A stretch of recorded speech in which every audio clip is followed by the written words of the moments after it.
السلام عليكم ورحمة الله وبركاته. الحمد لله رب العالمين حمد الحامدين حمد المستغفرين حمدا يوافي نعمه ويكافئ مزيده. أشهد أن لا إله إلا الله أشهد أن محمدا عبده ورسوله. اللهم صل وسلم وبارك على سيدنا محمد سيد الأولين والآخرين سيد الأنبياء والمرسلين وعلى آله وأصحابه ولبيته وذريته أجمعين. اللهم بك أسبحنا وبك أمسينا وبك نحيا وبك نموت وإليك النشور. بسم الله الذي لا يضر مع اسمه شيء في الأرض ولا في السماء والسميع العليم. بسم الله الذي لا يضر مع اسمه شيء في الأرض ولا في السماء والسميع العليم. بسم الله الذي لا يضر مع اسمه شيء في الأرض ولا في السماء والسميع العليم. Bapak Ibu yang muliakan Allah, sebelumnya kita membahas tentang kasyaf ya. Ada kasyaf uyub, ada kasyaf ghuyub. Orang yang dibukakan mata hatinya melihat alam gaib. Apakah itu lebih baik daripada orang yang dibukakan mata hatinya melihat aib dirinya sendiri? Ternyata Ibnu Athaillah beliau mengatakan yang baik itu, yang afdal, yang sempurna adalah orang yang dibimbing Allah untuk membuka aibnya sendiri di hadapan Allah Subhanahu wa ta'ala. Jadi orang sakti bisa baca isi hati bukanlah orang hebat. Orang hebat adalah orang yang bisa melihat kekurangan dirinya, suruh melihat kekurangan orang lain. Kalau kita sibuk dengan kekurangan diri, sempat nggak baca aib orang lain? Nggak sempat. Maka tukang kritik ya mikir-mikir lagi dah ya, mikir-mikir lagi mau ngeritik orang. Kritik diri kita dulu. Jangan-jangan kita nggak pantas mengkritik, kita lebih pantas mengkritik diri kita sendiri, baik di keluarga, dalam hidup bersosial ya, hidup beragama di masjid, apalagi bernegara. Nah, ini sebelum kita masuk ke hikam, kita ingin sekedar mengingatkan saja bahwa Yahudi itu ada 3 macam. Ada Yahudi ortodok yang soleh-soleh ini, itu mereka meyakini betul tanah yang ada di Palestina itu tanah mereka. Cuma apa kata mereka? Kami menunggu imam akhir zaman. Jadi Yahudi aja nunggu imam akhir zaman, Pak.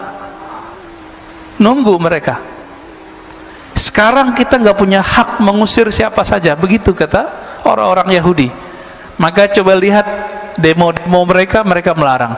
Yahudi ortodoks ini melarang ada TV di rumah, nggak boleh ada internet kecuali orangnya mungkin sopir Grab gitu ya, itu baru.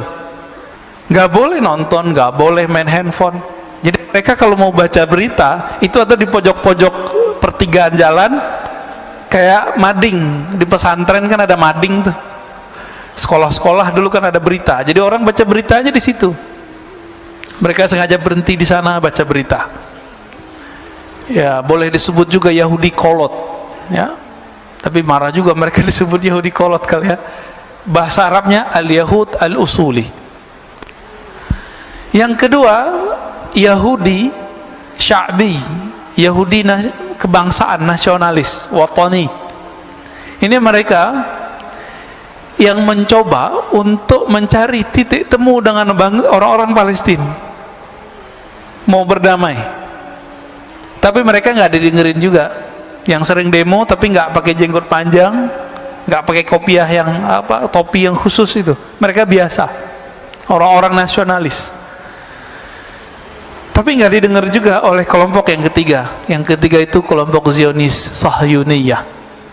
Ya, saya mengkonfirmasi ini lewat berita, lewat orang-orang yang pernah ke sana, dan kita juga pernah ke sana, dan juga guru kita dulu Syekhuna Ali Mustafa Yaqub dulu pernah membahas ini juga. Tadinya saya tawakuf, tidak mau komentar, tapi karena kita pernah ke sana dan pernah ketemu orang-orang yang meneliti 3 bulan di sana dan orang-orang yang berjuang di sana. Saya pernah ketemu juga orang Palestina menikah dengan orang kita. Jadi dia cerita saya baru pindah gitu dan segala macam. Maka kita mendapat cerita yang berbeda dari yang apa yang diberitakan sekarang. Ya. Kejadian di Palestina kemarin Teman-teman yang melakukan Allah, jangan terlalu semangat nggak jelas, ya. Ini persoalannya adalah Masjidil Aqsa, nggak jauh dari situ ada satu distrik kecil namanya Sheikh Jarrah. Sheikh Jarrah nama orang tapi jadi nama kampung, jalan, ya. Di situ ada bangunan, orang-orang kawan-kawan kita, saudara-saudara kita Palestina, mereka dulu pernah keluar lalu pulang ditampung di situ. Tanah itu kemudian diklaim oleh orang-orang Zionis sudah dibeli. Nah, ini masalahnya.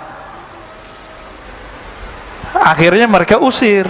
Di saat pengusiran itu bulan Ramadan, orang-orang yang diusir ini kemudian ngumpul di Masjidil Aqsa, dicurigailah oleh Zionis, maka ditembakin. Nah, ini yang kurang ajarnya Zionis itu, ya. Mereka mulai berani menembakin umat Islam di Masjidil Aqsa seperti dulu terjadi di zaman-zaman sebelumnya, ya. Zaman-zaman sebelumnya ada pembantaian luar biasa. Jadi Masjidil Aqsa ini suksesnya cuma di zaman Salahuddin Al-Ayyubi dan nanti zaman Imam Al-Mahdi. Jadi mau sampai kapan saja, kalau Imam Al-Mahdinya belum keluar, ini versi kita loh, ya, bukan versi Yahudi, itu nggak akan bisa direbut, Pak. Tapi insya Allah waktunya sudah dekat. Dekatnya kapan? Wallahu a'lam, ya. Kita nggak mau menakar-nakar tahun yang tidak jelas tahunnya. Kita serahkan kepada Allah Subhanahu wa ta'ala. Maka jangan asal donasi, donasi yang pasti. Bapak yang pernah masuk ke Israel diperiksa berapa kali?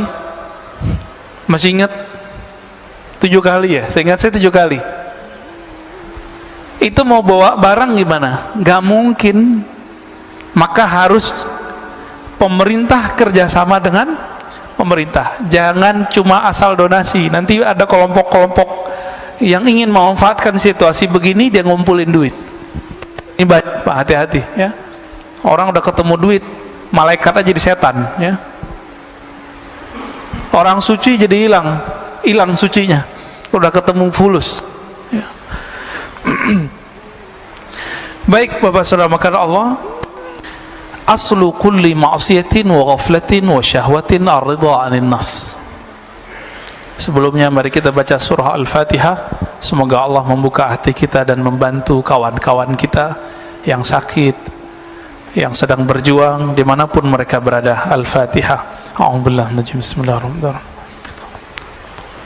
Ya kana na'budu wa iyyaka nasta'in.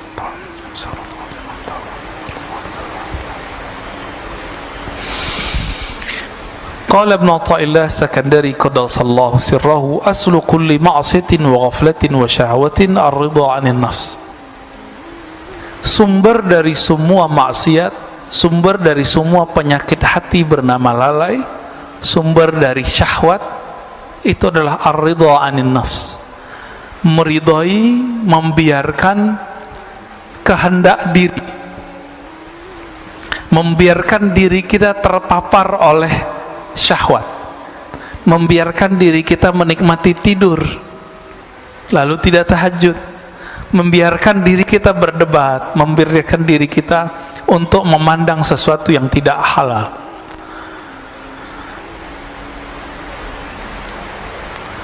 Maka man radhiya an nafsihi, siapa yang ridha kepada dirinya, di saat itulah dia membuka semua inti-inti dari maksiat.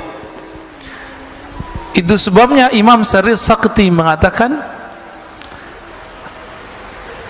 1000 setan itu nggak ada apa-apanya dengan satu nafs, jiwa.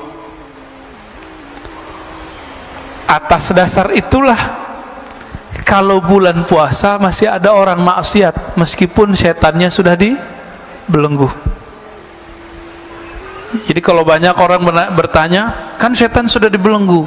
Nah, ini berarti doktrin kita salah selama ini. Maksiat itu nggak perlu ada setan. Merusak di bumi nggak perlu ada setan, Pak. Bakat alami dalam tubuh kita itu merusak. Itu bakat alami. Inilah yang dibaca oleh setan, yang dibaca oleh malaikat. Apa kata malaikat? Ya Rob, kenapa engkau menciptakan di bumi makhluk yang merusak dan membunuh? Jadi karakter jiwa kita itu sudah merusak. Dan saya sudah pernah membahas sebelumnya, jiwa ini punya karakter hewan, punya karakter buas, hewan ternak dan buas. Dengan karakter ini sudah cukup kita bermaksiat kepada Allah Subhanahu wa ta'ala. Jadi nggak perlu setan kalau mau maksiat. Bedanya setan itu menyesatkan. Nah, ini kata kunci. Jadi yang berbahaya dalam hidup kita bukan maksiat, bukan dosa, bukan zan, tapi maksiat yang berisi kepada kesesatan, pemahaman yang sesat, cara pandang yang sesat. Ini yang berbahaya. Kalau dosa, semua kita dosa, dan ini sudah digariskan oleh Allah Subhanahu wa ta'ala, sehingga muncul hadis, kullu bani adam khatta'un, semua manusia itu pasti khata'. Apa arti khata'? Banyak salah, banyak dosa. Maka seorang manusia itu punya dosa itu biasa, Pak. Yang nggak biasa itu kalau dia sesat, dia menyimpang dari jalan Allah Subhanahu wa ta'ala. Makanya Nabi Muhammad sallallahu alaihi wasallam itu menerima orang-orang yang berdosa. Tapi Nabi Muhammad tidak suka dengan orang-orang yang menyimpang.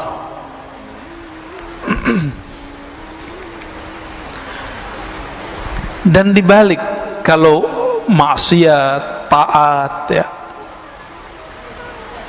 kemudian syahwat itu dimulai dari kita ridha kepada diri, lalu sebaliknya pokok dari ketaatan, pokok dari kesadaran dan kehormatan itu adamur ridha minka anha. Kamu tidak membiarkannya, kamu tidak meridhoinya.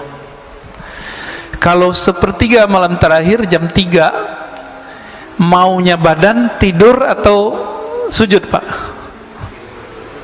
Tidur, ya. Kita biarin begitu. Ini namanya asal kulli ma'asiyah. Maksiat mulainya dari situ. Kita biarin, kita manjain jiwa, terlalu memanjakan nafs jiwa. Ini awal dari semua maksiat, ya.